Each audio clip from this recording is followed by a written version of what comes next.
Welcome to Sunday Night Discussions, or for those of you who like to use the text lingo, SND. I'm glad that you could join us tonight for our 28th episode. Tonight we're going to be discussing the intellectual relevance of Christianity in the modern world, along with a special guest all the way from Berlin, Larry Lewis. I am your co-host, Robert Tippett. I am here in Austin, Texas, and I am joined by my friend and your host, Steve Hinton, out of Houston, Texas. And that's right, we are talking with Larry Lewis on the other end of planet Earth. He is in Germany, in Berlin, Germany, where it is 2 a.m. And so give him props for sticking it out tonight and hanging out with us early in the wee hours of a Monday in Germany. With all that said, I welcome you back, and after a week off, a short week off, Steve, it's good to be back with you. Steve, how was your week off? It was great, Robert. Thanks for helping put this program together, and for our viewing audience. Yes, we want to give a special thanks to Larry Lewis, and you are free to send money his way just for staying up late or getting up earlier or whatever. He needs more duct tape. Yeah, he does. It's a good week. Happy Thanks Patrick Day to everyone. There we are. Yeah, that's kind of the Irish thing. I like St. Patrick's Day because it's my birthday, and I don't have to wear green. I am exempt.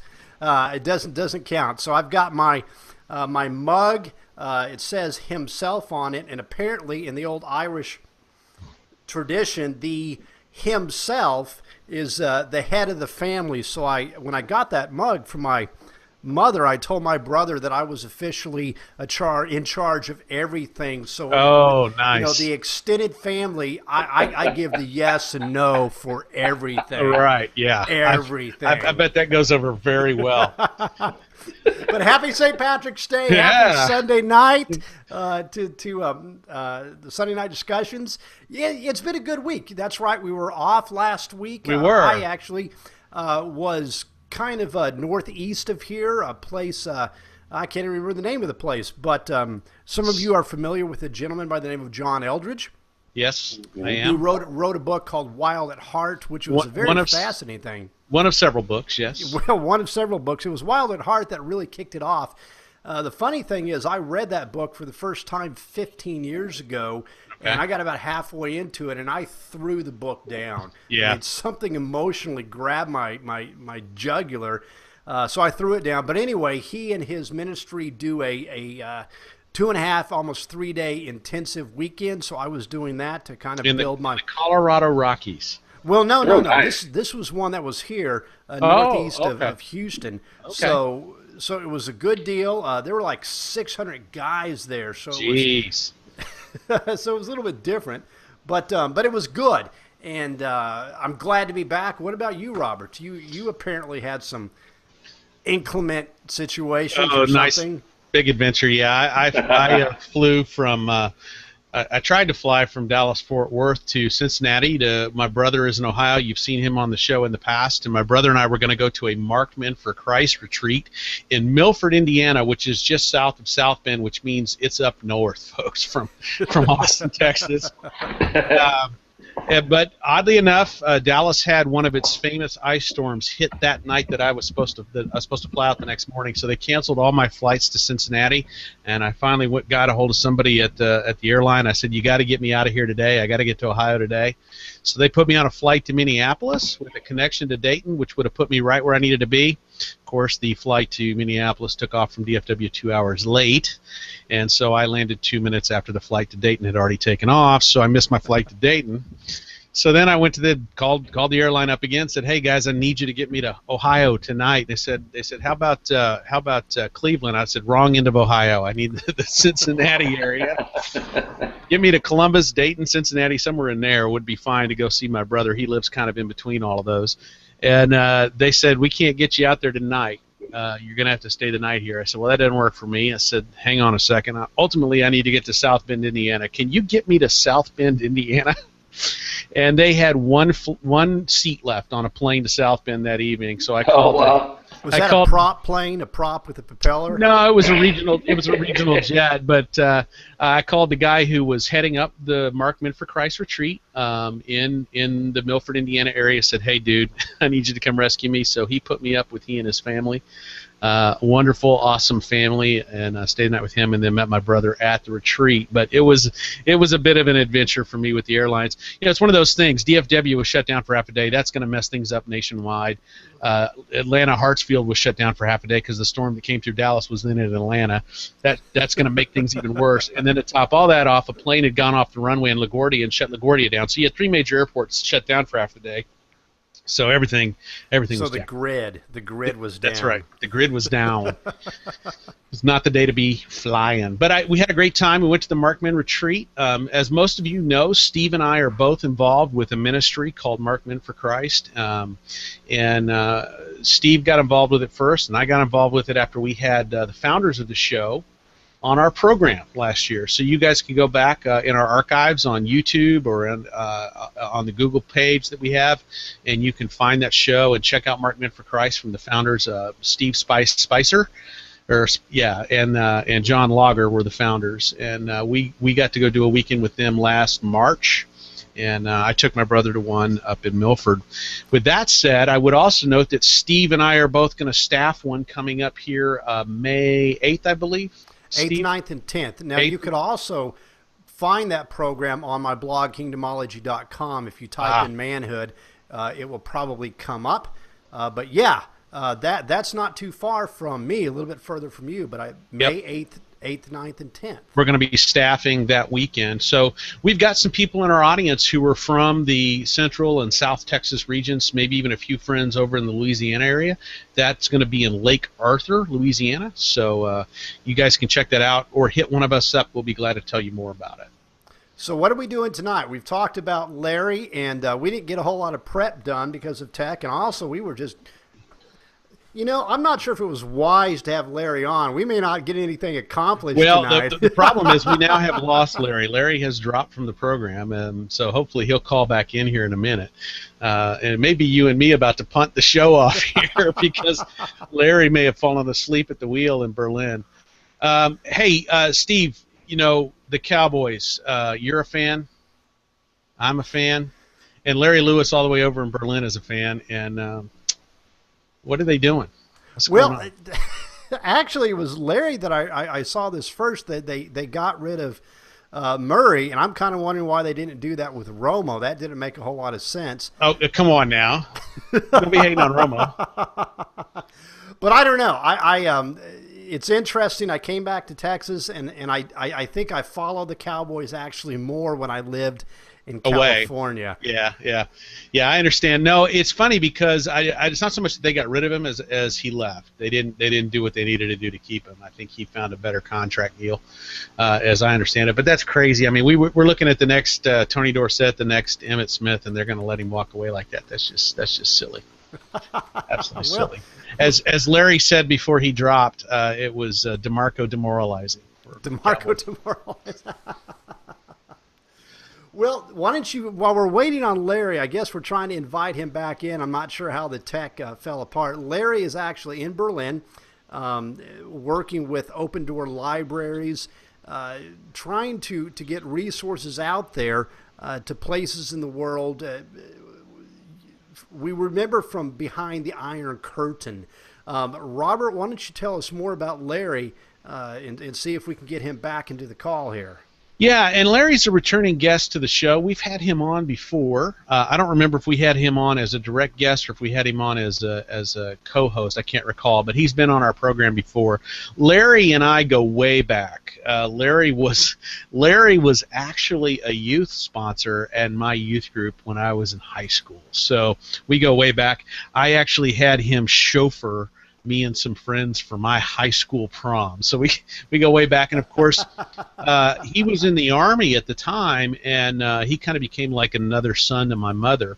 And when I left high school and went off to go to college, he ended up coming with me. I don't think he was following me as much as he was getting back to his own college program post-Army. It just happened to coincide with me going, but we all went to the same school together at Ozark Christian College in Joplin, Missouri. So we go way, way back. Known Larry for a long time. He's kind of like family to me. But yeah, he and his wife are in Berlin, and they run a Christian library, as I understand it, with a ministry called Open Doors, right, Steve? Yeah, and if you go over to my blog, I've got the link for the general ministry and then a link for Larry's specific ministry there in Berlin. And I think part of the deal is, and I got a note from Larry that his laptop died and he's trying to reboot on another system. But the idea is, the idea is to provide resources to the people in Berlin who have intellectual questions and how to answer those. The Open Doors Libraries also has a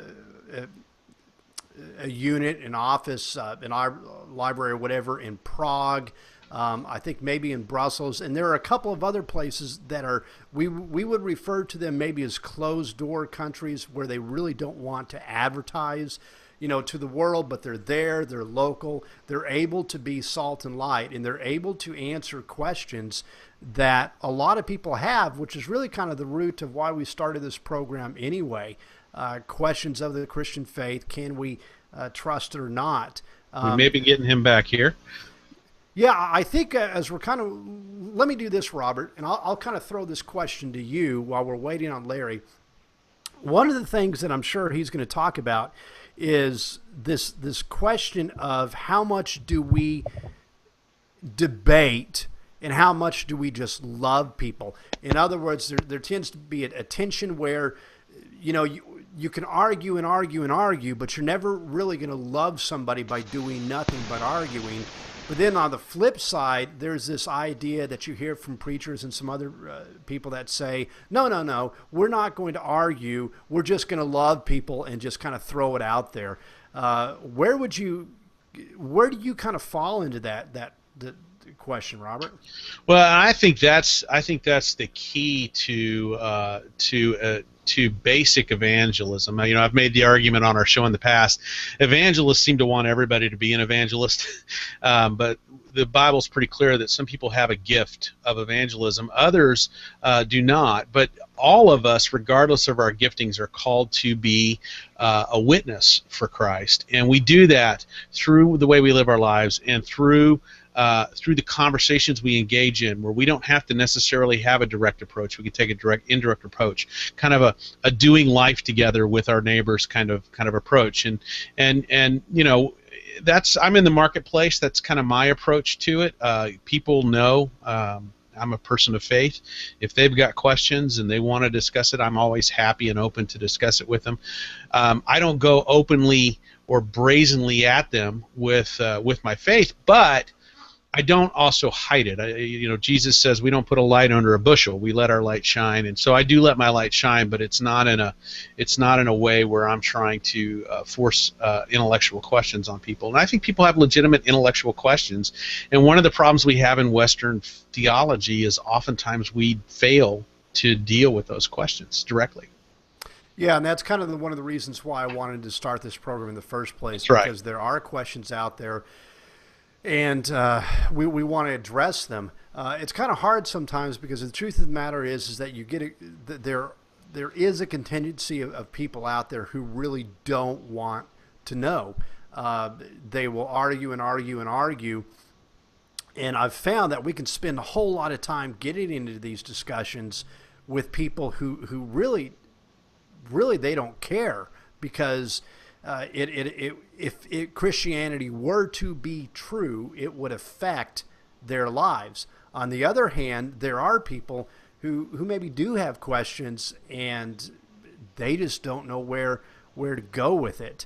Yeah. So, and most of the people I know who have walked away from Christian faith, it's been on this ground of I had questions and they didn't get answered, and I went elsewhere to find answers to those questions. And so it is important You know, I think of one of our old professors, a guy named P.T. Butler, and I appreciated how important it was to him that you be able to think as a believer, and that you be able to have an intellectual conversation as a believer. So, Larry, we got you on. Let's test and see. Can we actually hear you? So we got face, and we don't have audio. So we're back to that situation where, again, I would advise you, Larry, at the top of your screen there to check your settings and make sure your mic is coming through there. And once you're on, holler at us. We'll re-engage you in the conversation. Well, I just sent him a note via Facebook here. Yeah, P.T. Butler was a guy that I had as well, and those in the world who don't know who he is, man of Christ, he was actually a Navy vet. There's Larry. We have him? Can you hear me now? We can hear you now. We can hear you now, brother. Welcome to the show. I so apologize, guys. I'm on my wife's laptop, which is 10 times worse than mine. My normal laptop just went black, and I can't get it to reload to start up again. Yeah, you got to make sure that battery's charged. That wasn't the problem, smart Alec. It's that 220. It's that 220 power over there, is what it is. Well, Larry, we have just introduced the world to you. Why don't you introduce yourself to the world and tell the world why they should listen to you? Tell them what they do, what you do there in Germany. Well, I run a Christian library and coffee house in Berlin.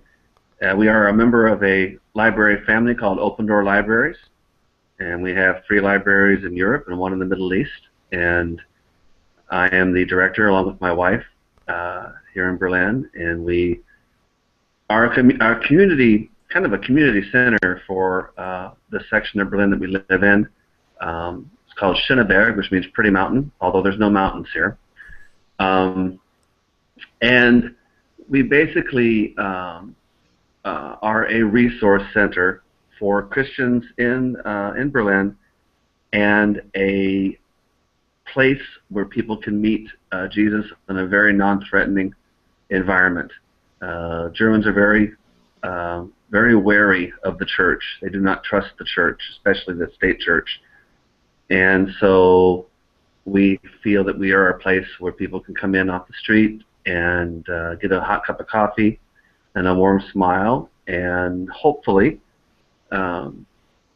be challenged by our atmosphere to maybe dig a little deeper. And something we've done this year, the last 18 months that we haven't done before, is really focus on teaching English. Oh, okay. Which is a big need here. And my wife started teaching English to children, starting with little Muslim children. And now we have 5 different age groups that we're teaching every week. And that is becoming a huge outreach opportunity. And we're going to actually even extend that more with Let's Start Talking, partnering with that ministry based out of Fort Worth there, to teach English through the Book of Luke. So that's what we're doing. Okay. That's what I do. My wife is currently in Florida with her parents, her ailing parents, so I'm by myself for the next 4.5 weeks, which is why I can be up late and not have to worry about waking her up. Well, we're at the beginning of the spring break season here in the United States, you know, so parents and kids are out and about and all over the place. As a matter of fact, my wife and daughter are at Disneyland in L.A. right now. I saw the picture. Yeah, my daughter's dance club is there, and they've been dancing at Disneyland, and tomorrow they'll dance at Universal. So, well, Larry, what are some questions that you get, whether it's from the Muslims, or young Germans or whatever? What are some of the questions that you get on any particular day, week, or whatever there at the library, coffee shop? Well, what's been interesting is God has been bringing a lot of new people into the library over the last 6 months. And the funny thing is, the most challenging situations have happened while either I was gone or my wife has been gone. So it's really interesting how that's worked. I was in the States for 6 weeks, and now she's in the States, and we have these unique situations where people come in who've never been in the library before, and what started us on this journey about our topic tonight was right before Christmas when I was gone.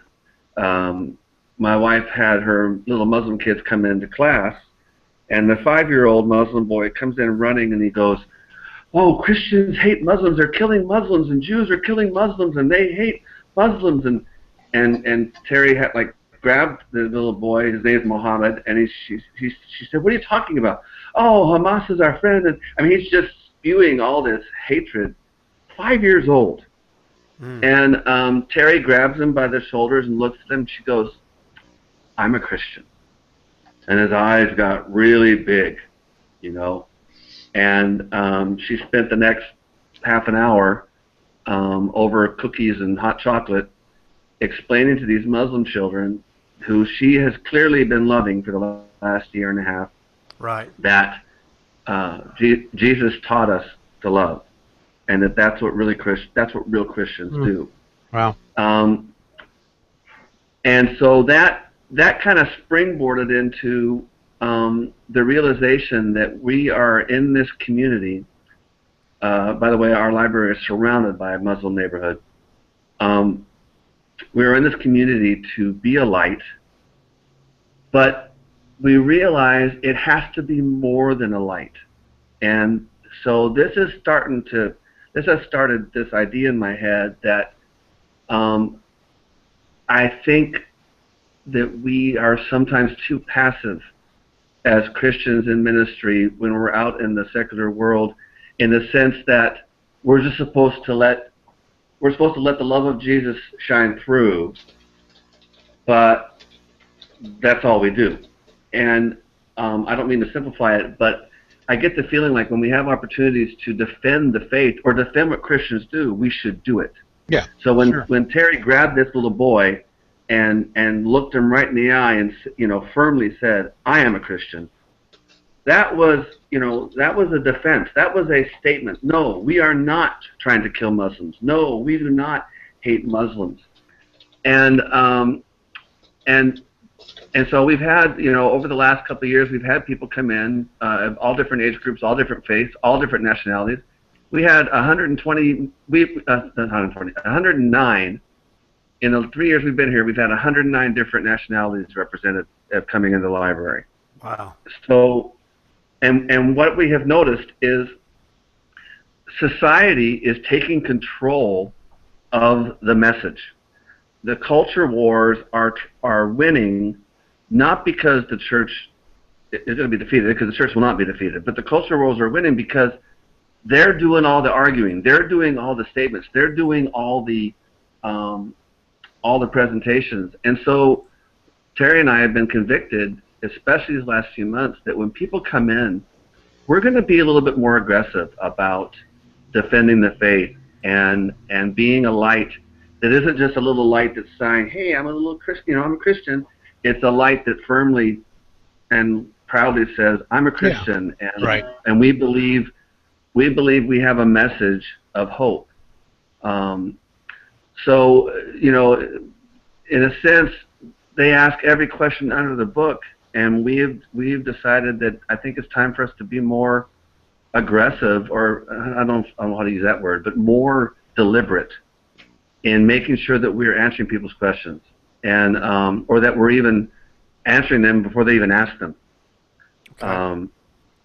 And I this past week I just finished an apologetic seminar, and had a guy from the States called, his name is Daniel Arsenal, and he's has a website called churchforskeptics.org, and I was very impressed with this guy, but what really hit me was the realization, and this is what I told you earlier, Steve, and what prompted even me thinking about all these issues, is that the church and church leaders, both in Europe and in the States, seem to be afraid to flex their intellectual muscles in defending the faith.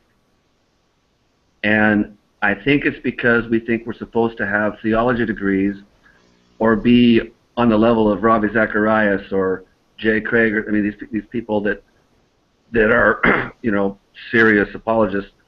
And if we're not like them, then we can't defend the faith. And I'm really tired of that. Larry, tell the audience what you mean by apologist, because you know we hear the word apologist or apologetic, and it's like, oh, you know, gee whiz, wow, I hurt you, I apologize, I'm sorry. What does the word mean? Where did it come from, and how do we use it today? How should we use it today? Well, you know, it means what it says in one sense. It is a defense of a definition. It's a defense of something that you believe or understand. It's a legal term, and it's you know, it basically I heard it said this way once. It's like the word. It's very related to the word confession. You are saying the same thing that something says about itself. Okay. So, you know, when whatever you believe, whatever it is that you believe in the world, and whether it's with the color of a carpet or whatever it is, you have to be able to affirm what you are saying and defend what you are saying. So that's one way to put it. Yeah, as not to get go ahead, Robert. Bring out my Kenny Bowles here, but the way to look at this is that the word, as most theological terms come from, is a Greek term, which is the Greek word apologia. And apologia means speaking in defense, and that's where the idea of apologetics comes from. Right. Yeah, I was just thinking of my Len Gardner notes that I had over here. I was looking at them earlier. But you know, if you think about your classic high school debate team, that's what they're doing. Is they're taking a point of view on an argument, and then they're making a case for it. That argument that they're making for that case is an apologetic, and the practice of that is actually not a non-intellectual practice. It's a discipline. It's actually a skill and a discipline that you learn through practice, and all you're saying here is you're applying that to the Christian faith. Exactly, and what's interesting about that is, and I think that's what's bothering me. I appreciate you saying that that statement about skill, Robert. I think that's what bothers me. Is I think so many people in the church, including many ministers, which really bothers me, or concerns me, I should say. They feel like they already have to have that skill, instead of realizing that they can develop that skill. You develop that skill. That's right. And you know, and so many of us, we back off, and we're afraid. And this guy really challenged those of us who, you know, when we held this seminar, challenged us to realize, you know, to have some confidence that, wow, there are ways to defend the faith. And two things happened. I had a 15-year-old German. He's an intern, a high school student, and he's helping me for these 2 weeks. And he sat in on the first session on Tuesday. And Dan had listed some historical facts that give authenticity to the authorship of Paul in 1 Corinthians, and the fact that Paul was an apostle and that he was alive during these different times. And there was evidence that showed the historical reality and truth of the New Testament and the people of the New Testament. And at the end of the session, one of the guys turned to Mark, who is a teenager, and he said, "So what do you think about this?" And he looked. He's half German and half American, and he looked at us like dumbfounded, like, I did not know that I can. What was the word he says? I did not know that I can say this about my beliefs. And that was like, we all just, like, the light went on. It's like, okay, if he doesn't know, you can guess that pretty much every other German Christian doesn't know. Right. Right. And and then the second thing happened. It was at the end of it. We had some people, and we left, and we were just closing. I was just closing out the shop, and I turned to Dan, and he said, you know, I know you're disappointed that maybe there weren't more leaders, because I had invited every leader in Berlin to come here from like 45 different churches and leaders, and very few showed up. And I told them, I said, what disappoints me is not that they didn't come to Connections. What disappoints me is that they don't understand the serious problem we face in culture, because I think a lot of Christian leaders think that they're not allowed to argue. How was it put? And I've said this to you earlier, Steve. You know, they're afraid to argue people into the kingdom. And he said that, and I said, I agree, but what bothers me is Satan is arguing them out of the kingdom. Yeah, and you can do that in a very caring and a very loving fashion. You don't have to beat anybody up to do this. You know, this is not about beating anybody else down. It's about running through a systematic approach to understanding things. You know, we had Stan on a couple weeks ago to talk about the flaws of atheism, basically, is what it came down to, an evolutionary understanding, and that modern evolution has debunked Darwinism on its own and is left with nothing of any substance now, which is kind of funny. But Stan got there as a 30, 40-year atheist, Steve, a long-time atheist. Right.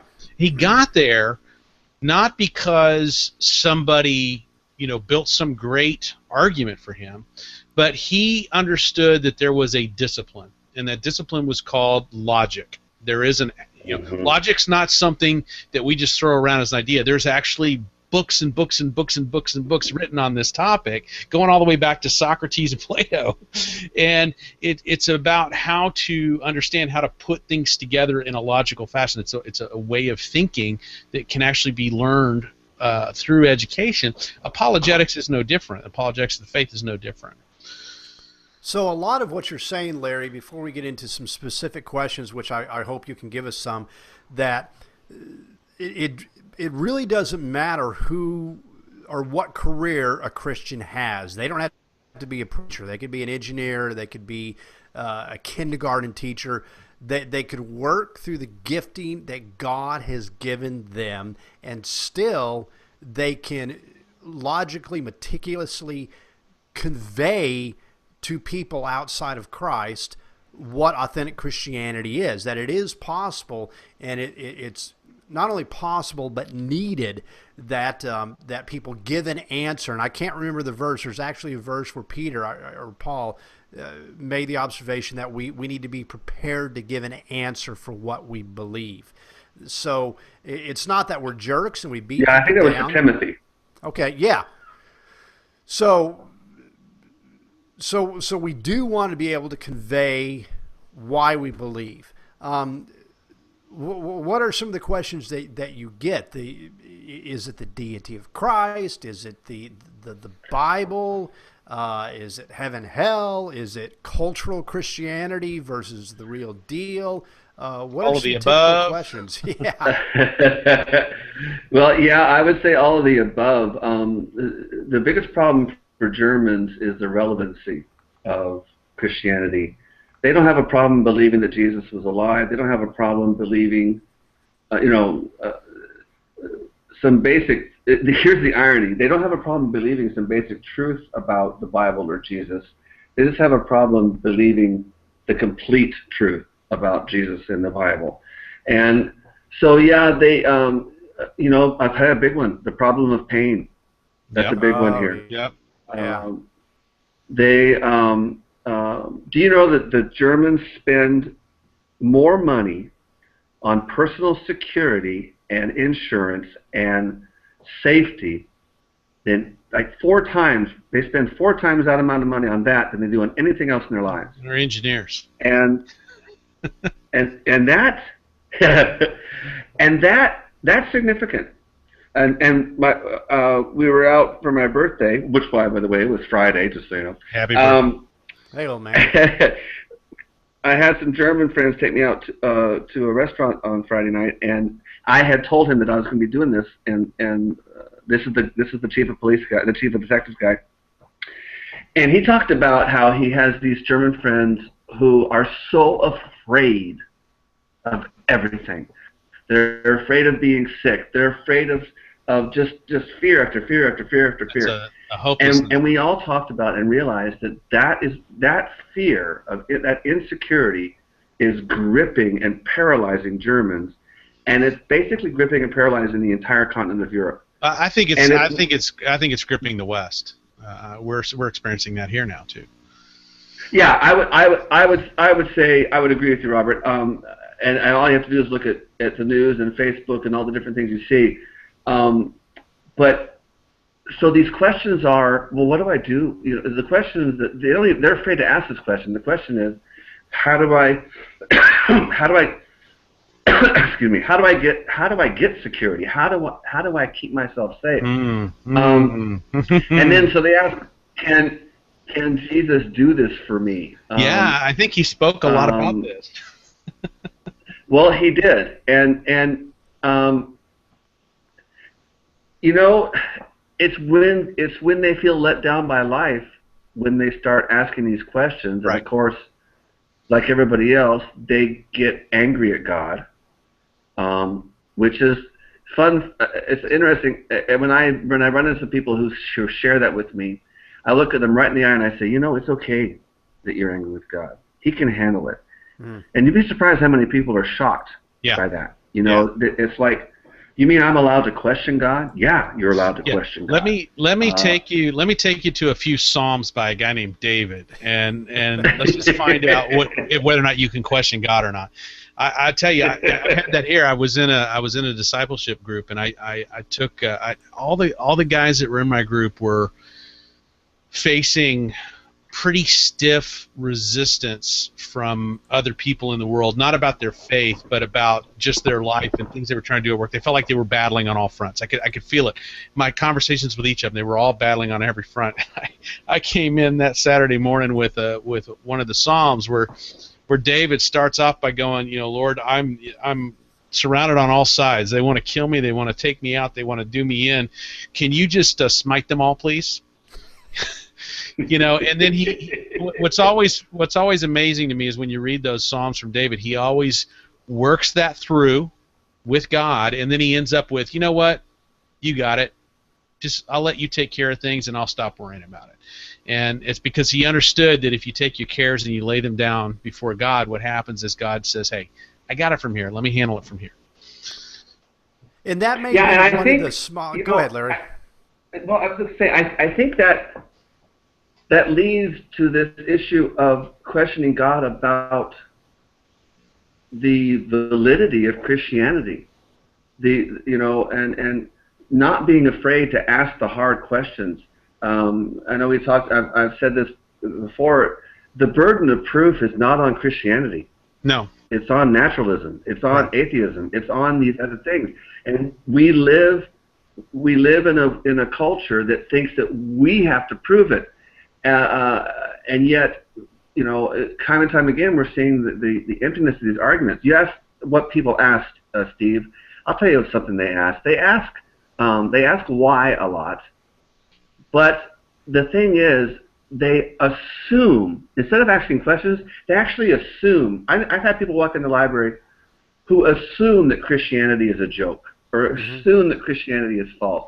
Oh, that's just all wives' tales or made-up things. And it's not that they ask; they assume. And what they ask is, how can I believe that? And I think that when someone asks me that, instead of just being loving and sharing the love of Jesus with them, and I'm not downplaying that, but I am saying, is it not more loving, and this is what we were talking about, is it not more loving for me to give an accurate defense of what I believe? No, right. Absolutely. So that they understand that, than just smiling and saying God loves you, or just giving them a pat in the back. Right. I think in fact, I think that's cruel. I think it's cruel just to be sweet to somebody, right, and not give them a hope, And you see that time and time again here. And you know what's amazing? What's amazing to me as I listen to you talk about this is kind of the history of how Germany gets here. how Eastern Europe gets there, to be quite honest, because you're talking about the cultural center of all Protestantism worldwide. That's where it started. Exactly. Right there.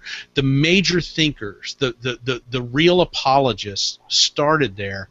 And the things that Eastern Europe has gone through over the last couple centuries has so decimated their ability to process that. That just kind of blows my mind a little bit. Well, and here's the funny thing. They still elevate intellectualism to such, Germans read all the time. If you ever come to visit me, one thing you'll notice when we're on buses or trains is every single German is reading something. Every single one of them. And so their desire to learn, their desire to understand, their desire to be aware of what's going on is extremely strong. And yet they're looking at all these empty places. One thing that I see is, when you challenge them about the heritage they have, they're kind of like, oh yeah, I forgot about Martin Luther. Right. Oh yeah, Dietrich Bonhoeffer. What's funny about Bonhoeffer is, his house isn't too far from here. People are like, Bonhoeffer, yeah, I know that name. But they don't really realize how significant he is. Right. And so it's almost like I have the questions. My questions are, why are we afraid to defend the faith? Why is it not loving of me to, quote unquote, argue the tenets of Christianity? Because the world is hammering people into believing something that isn't true. One thing that was life-changing for a few people this week was the archaeological discovery, and I don't know where this took place, so maybe I'm behind the times, but this is the first time I've ever talked about it. Dan mentioned the fact that there was an archaeological find a few years ago where they found a coin, and the coin had the inscription of the proconsul of Achaia at the time that Paul went before this guy, and it's dated. And so what Dan said was, we always talk about how, the burden of proof might be on Christianity. Well, here is a historical artifact from the Roman government that puts Paul in a specific place on a specific year, at a specific time, that validates the chronology of the New Testament and the story of Paul's. It puts everything in perspective. And everybody in the room kind of went like, really? And he said, and we just spent 12 minutes, it took about 12 minutes, I just spent 12 minutes of your time sharing this life-shattering truth about extra-biblical evidence that supports the timeline and the historicity of the New Testament. And instead, we have people who are afraid to say, yes, Christianity is true. And so, I'm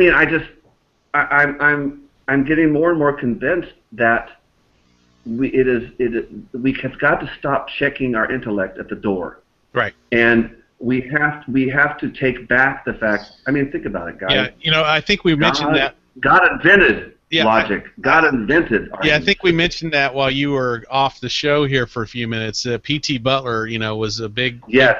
He pounded that into our heads how important it was. He did pound that in our heads. That we'd be able to think, that we can't just be automatons. We had to be able to reason.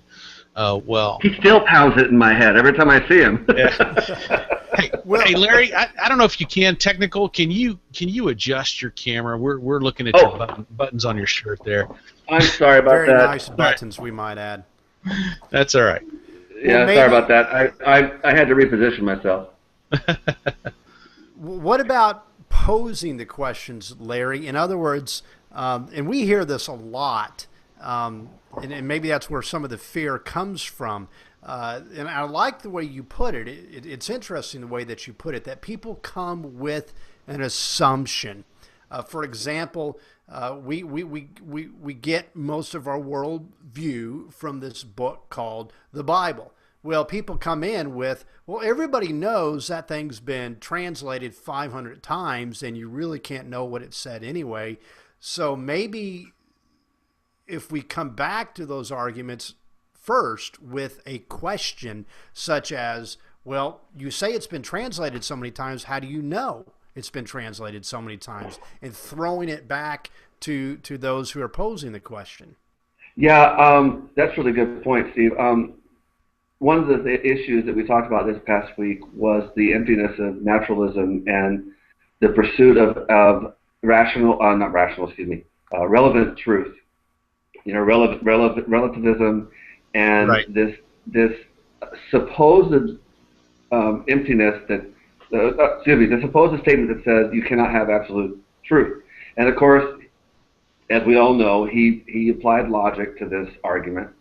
And so we kind of played a game. We kept making statements, and we kept saying, well, how do you know that's true? How do you know that's true? How do you know that's true? And, of course, the point was that in order to say something is true, you have to come to the agreement that something can be true. Right. And so the question, a lot of questions that I'm learning to ask, Steve, is, well, one of them is, like you just said, how do you know? Or you know, I saw the other day, Ravi Zacharias made a statement, and I still saw people argue against it, which I thought, man, talk about stupid. But anyway, he talked about the fact that when we fail to realize that if we ask the question, we need to keep asking the question until they give us an answer, and that's I think sometimes we ask a question and then we back off. But yet, if they ask us a question, they want us to immediately respond to whatever that question is and answer it. And if we don't answer it, then we fail. And I think that for us as Christians, and in our context here at our library, if someone comes in asking the question, I am going to throw it right back on them. And I think I can do that lovingly and with a smile on my face. You can. Absolutely. So that they know I am not attacking them. Yeah. I am challenging them to consider this. We have a guy, his name's Reiner. He's a struggling alcoholic. He's really mad at God. And he comes in on a regular basis. And sometimes he'll come in and he'll just be really disrespectful. And other times he comes in and he's really sweet. But, you know, he keeps coming back. And I think he keeps coming back because Terry and I have shown that we love him. But here's the funny thing. When he's very combative, I'm right back in his face. Because if he shows disrespect to me, and this is things Germans respect, if he shows disrespect to me, I challenge him on that. And it's like a little kid who's been disciplined and has boundaries. He keeps coming back. Yeah. 3 years. Yeah. And he keeps coming back. It's interesting. Why? I heard this argument the other day. A guy said, "Look, you know, if you want to debate what you believe versus what I believe on an intellectual level, there may be a chance that you will win the argument. There may be a chance. You believe it. That's your intellect. I'm not going to criticize your intellect. I will make the argument. You may win the argument. But if your belief in what you believe in means you have problems with the people you love, then you got a pride issue." And it has nothing to do with what you believe. That's exactly right. That's exactly right. And Terry is really good. She's really good at getting in his face very lovingly and saying, she said 3 times this last 2 months, she said, uh-oh. And he gets mad, he storms out, but he comes back. Yeah. And you know, I see a world that I believe we live in a desperate time right now, and I believe that the way the world is right now, with ISIS and all the things that make everybody insecure, and by the way, that scares the living daylights out of Germans, our answer has to be more than and I hope this comes across the right way, so I apologize if it doesn't. It has to be more than, well, just trust Jesus. He'll take care of you. Right. I think we have to say more than that. I don't think that's enough. Even though that's the truth, it's not enough, and it's sure not going to get me an audience with the German skeptic. Sure. So, yeah, I'm passionate about that. I can tell. But, I would have to say, though, Steve, going back to your original question about questions, I feel convicted that I need to come up with some good questions. What do you see? What kind of faith are you seeing in young folks in Germany? Well, I will say that the 20-somethings are becoming serious about their faith. The 20-something Christians that are in Berlin, they see that there's this massive need, and so they're doing something about it. The 30s and 40s people are realizing that they haven't been very effective. Life hasn't worked. Yeah, and what they haven't been effective at, they haven't been effective of transferring their commitment to the next generations. Right. And so they're almost like they're being left behind. The older Christians are the smallest group here, and they're the ones that basically have just kind of sat back and said, "I'm tired," And they're also the ones who are still suffering the effects of the war. I think I said this last year when I was with you guys. Yep. But I cannot underemphasize the serious psychological, spiritual, emotional, and cultural damage that World War II did to the German spirit. Sure. And that, some people may think that's sympathy. Well, it is sympathy. I'm sorry, the war's been over for 70 years. It's time to let these poor people get on with their lives. And but boy, this fear that they have, this insecurity that they have, the lack of trust of the church. By the way, I wanted to share something with you. I read recently.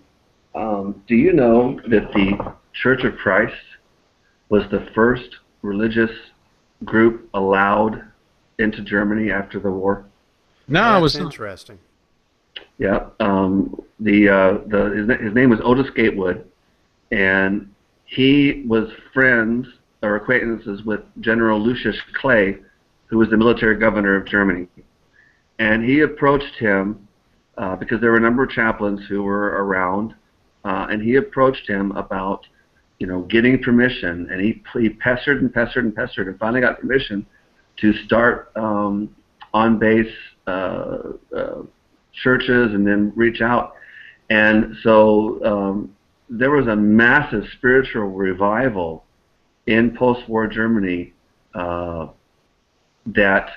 came about from these Church of Christ ministers. And it's funny, I still am meeting people, second, third generation people from those Germans. I'm meeting second, third generation Germans from that group. And they're concerned that a lot of their Germans, their fellow Germans of these new generations, just don't care. And so what I see is now these 20-somethings who realize that not caring is a really damaging idea, and so now they're trying to figure out a way to change that. The depressing part is they are so outnumbered. And maybe one of the takeaways we can get tonight is some encouragement from you to care again. And I can kind of, from my little tiny experience, see what maybe some of those older Christians are feeling. I remember the years that we lived in Moscow, Russia, and in particular a young man by the name of Boris that would come in to debate, and there were a couple times that, I mean, almost physically, I felt like, you know what, I am just done. And I remember one time when we're talking, playing chess with each other, and he was on, and I would answer this, and he was on, and I just said, you know what? I just folded up the chess set, and I just said, I'm done. But maybe we can get some encouragement from you tonight to say, don't be done. That there are answers out there. There are valid reasons why we can trust the Scriptures, why we can trust Jesus rose from the grave, why we can trust Jesus can change your life. What can you say to encourage the audience now, or who would watch this playback later on, Larry? Well, I mean, the first thing is to go back to the statement that the word will not be returned void. Okay. I think in all of this is the reality that the Holy Spirit really does the work, and apologetics and defending the faith can open the door to the Holy Spirit doing the rest of the work. I think, when people talk about not wanting to argue people in the kingdom, I understand what they're saying. They're saying that we can't drag a person into the kingdom and push them in there. No. But we can open the door, and we can challenge the intellect, and we have seen it. I've seen it happen, and so my encouragement would be to realize that God gave us a brain and a heart, and they work together. And I've seen people challenged and motivated and affected by good, solid, logical thinking. And this week, I saw a 15-year-old young Christian boy walk out of a room as a German, and realize, you know what? I can defend my faith, and that to me, that's worth everything that's happened. All the bad days I've had was erased by seeing this one young German American realize that he has something to say. Because trust me, that kid goes to school every day, and he is blasted, absolutely blasted for his faith. And so my encouragement is to everybody, God, in the beginning was the Word, and the Word was God, and the Word was with God. And it's still that way today, and we can proclaim that Word, we can defend that Word, we can understand that Word. But the society tells us we can't. And we just have to remember that they're the ones that have to prove it, not us. Okay. Right. Now, Larry, if someone's watching, or again, they get the playback later on, and they want to learn more about you and your ministry, or maybe even they want to financially support your ministry, where would they go to get the information? www.opendoorlibraries.org. Okay. And it's just it's a long one, but it's in Open Door Libraries, just as it sounds and spelled, www.opendoorlibraries.org. And there is many options there for donations, plus lots of information about the ministry and our place. Plus we have our website, which has a link to that one, although I desperately need to update my website. But so yeah, it's opendoorlibraries.org, and that will allow people to donate. One thing that we want to challenge people to do is, Terry and I, we have a large apartment, and we feel like it's important for us to let people know that if they want to come over and see what's really going on in Europe, we want them to do that. A lot of people will come, a lot of people will hear about this, but they don't look at Germany as a mission field. Right. Because Germans look like Americans. They don't look like they need anything. But boy, you spend one day in the library and you see that they need everything. Well, let's do this as we wind things down. We want to offer a resource. Larry, unless you've got something better, I want to offer a book that we gave away last year, simply entitled When Skeptics Ask. a book. Wow, let me pull that back. Something that I read a number of years ago, and I know that there are more up-to-date books, but this is just a good, solid work that will address questions that people have. How do we know the Bible's true? Can we trust the Bible? Can we trust who Jesus Christ is? So what we'll do is the first person, either on Google Plus, either through the blog Kingdomology or our S&D Facebook page, or Steve Hinton's personal Facebook page. The first one that types in that says Larry Lewis rocks, we'll send you the book. Is that good, Larry, or do you have something else? That sounds great. I love Norm Geisler. So yeah, no, I totally. Yeah, that's good stuff. I like that idea. Well, Larry, before we shut this down tonight, before we throw the ball to Robert for the last time, any final words that you might want to offer?